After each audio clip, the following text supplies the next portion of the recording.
Chapter 9. The Quest for the Spear begins. Denny smiled at his cousin Luke, but at the same time was surprised that he was able to unlock his ability so quickly. Since the two red-cloaked Illuminati followers were knocked out completely, it seems Luke is a pretty skilled fighter, or at least he mastered the skills of fighting and used his powers at the same time. He looked around and saw that all four of them were standing in the hallway and realized something. Guys, we need to figure out what the spear is and why it's important that these crazy guys want it so badly. I agree. We need to go to the library for information. Suddenly, all four of them heard the loud pitched voice of God ringing through their ears, causing them to cover their ears. God said, "Now the four of you have united. You are now drawn to each other. The four of you shall be called the Descendants, because you are descendants of my chosen. Now I will give you weapons that are unique to each of you." Suddenly, a white flash of light appeared before the group, and each member was given a specific weapon. Sona was given a staff, wherein it had an inscription in Hebrew that read "the staff of Moses." Sam was given a blade that had the appearance of a jawbone of an animal, and on it read "the jawbone of Samson." Danny was given two golden swords with black metal blades, and on each blade it read "the swords of David the warrior." Luke was given a sword that read "the sword of Solomon." Then the voice of God said, "Now that you have the tools needed to defeat your enemies, your task is clear. Go, and remember that my spirit will always be with you. Draw on it for strength and power." Then the voice of the Almighty disappeared once more. After taking a moment to recover, Luke said, "Guess that's all the motivation we need." The four of them, now known as the Descendants, proceeded to walk towards the library and gather information on the spear. Luke went towards the computer, and after a few minutes of looking at information about the strange symbols he saw in the spear on those guys was kept talking about, he said, "Well, guys, I think I know what group Mr. Shepard and those guys belong to. They're called the Illuminati, and the artifact after is the Spear of Destiny. There are many legends about it. Some say it can bring people back to life, while others say it's a weapon of great power. As it turns out, the Spear of Destiny is a spear used by a Roman soldier named Longinus, and he used the spear to pierce Jesus Christ on the cross. Legend goes on that says, whoever controls the spear controls the world. A weapon like that, with unlimited power, the Illuminati could do anything with that object." "Luke, is the spear in one piece?" Sonia said.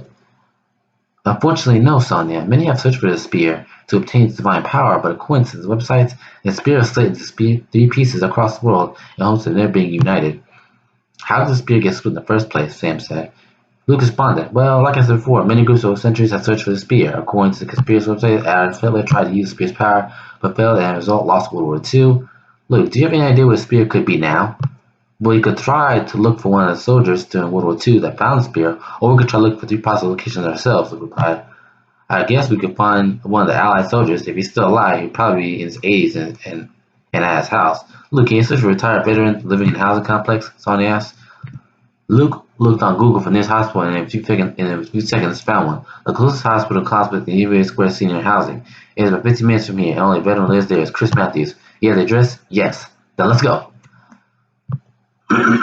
It took exactly 15 minutes to get to those housing complexes by car. Luke was the only one that could drive among the group, and he had a 1985 Corvette that his father gave him. After 15 minutes of driving and getting food along the way, the group got to the complex.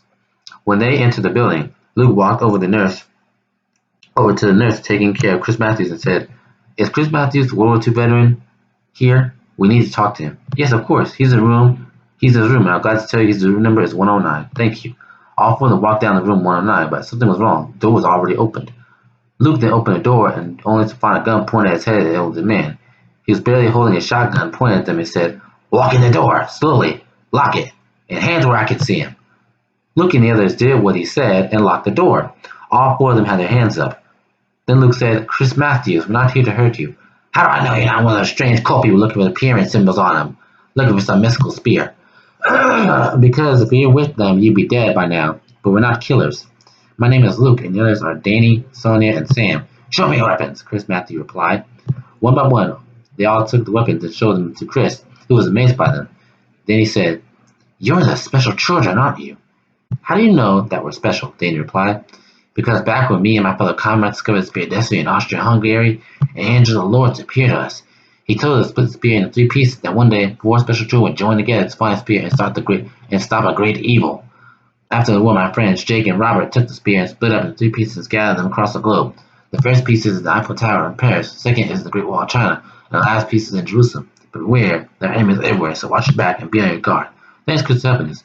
No problem, and may God bless you all. To show you my support, take my shotgun, Luke. You might need it. Thanks. Luke was about to shake the man's hand when suddenly an arrow went right through his chest. Chris gasped for air and immediately fell down to the floor. Luke looked out the window to see a black figure with luminous cinders, the bow and arrow on top of a house across from them. The figure then aims air at Luke, ready to fire. Just as he shot his arrow at Luke, he convinced someone to pull his head back into the room. Luke turned to see who it was. His cousin Danny, who said, "Hey, we need to leave now." "Yeah, let's go," Luke replied.